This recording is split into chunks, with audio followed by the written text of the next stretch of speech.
Today we're going to be looking at complex numbers, which are also called imaginary numbers, just what you always wanted to do.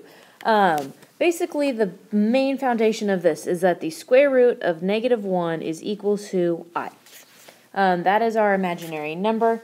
It doesn't exist, the square root of -1 doesn't exist in the real numbers, so mathematicians came up with the complex number system or imaginary numbers to correct that problem. So that way we could take the square root of the negative. They actually have a lot of real applications.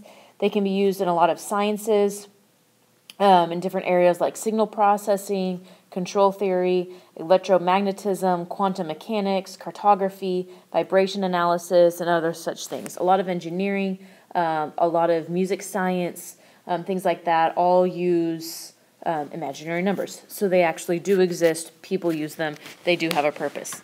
So the first thing we're going to look at is just how to simplify things when I is involved. So if we had let me switch colors here.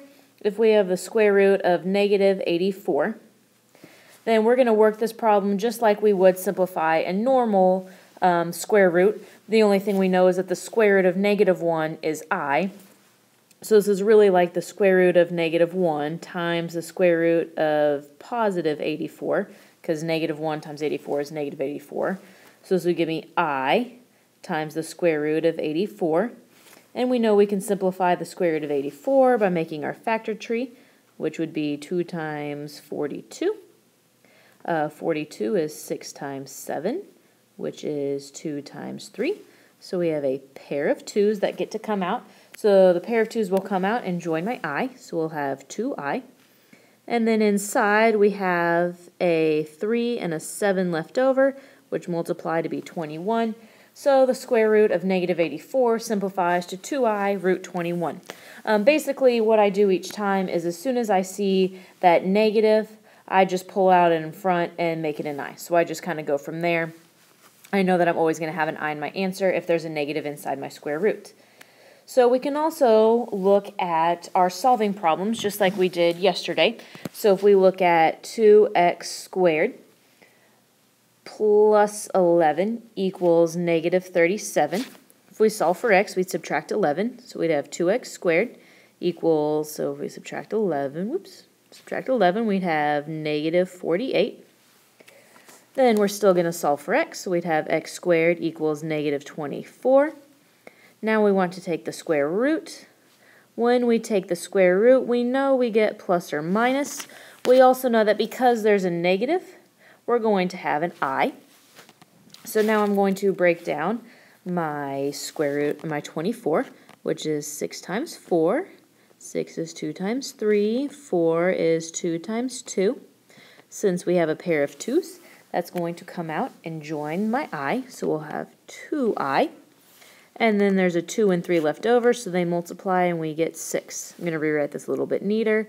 So that is x is equal to plus or minus 2I. The 2 came from my pair of 2's. The I came because we had a negative inside our square root. That's the square root of -1. Root 6 because we had a 2 and a 3 left over. So that would be your solution. So really the only thing that's changing is that I just comes out, the negative comes out and turns into an I when you're out of the square root.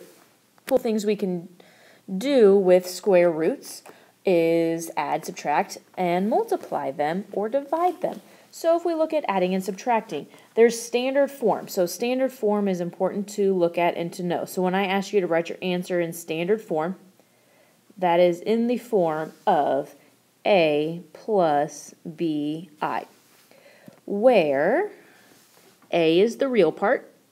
So your real part, the part that does not have an I, will always come first. The imaginary or the complex part will always come second.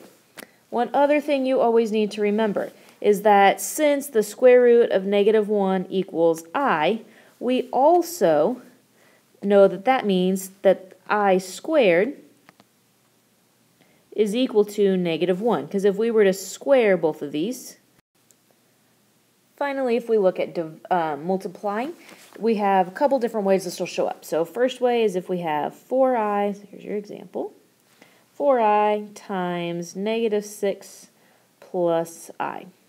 Here we want to distribute just like we would in any other problem. So when we distribute, that would give us -24i plus 4I squared.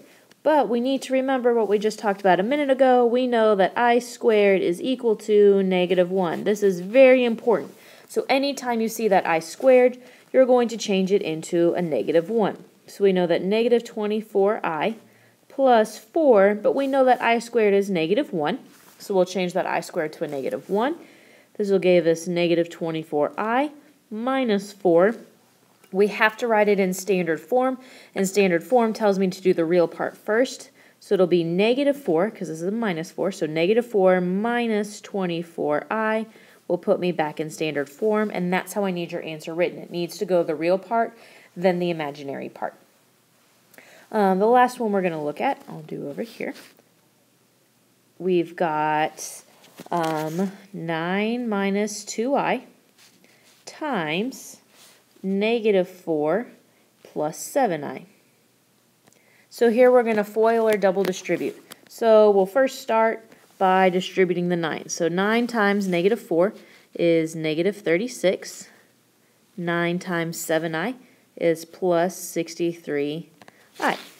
Then we're going to come in and we're going to distribute the -2I. So we've got -2I times -4, which would be plus 8I. And then -2I times 7I. Keep in mind both of those have an I, so this is going to be minus 14I squared. Biggest part you need to pay attention to there is that you get the I squared there. So now we need to simplify, combine like terms, and make sure that we changed our I squared into being a -1. So we have -36 plus, here we have 63I plus 8I, which is 71I. Then we have minus 14, but we know that we know that I squared is -1. So this is -36 plus 71I plus 14, because -14 times -1. Here now we have a real part and another real part. Both of those need to go in front.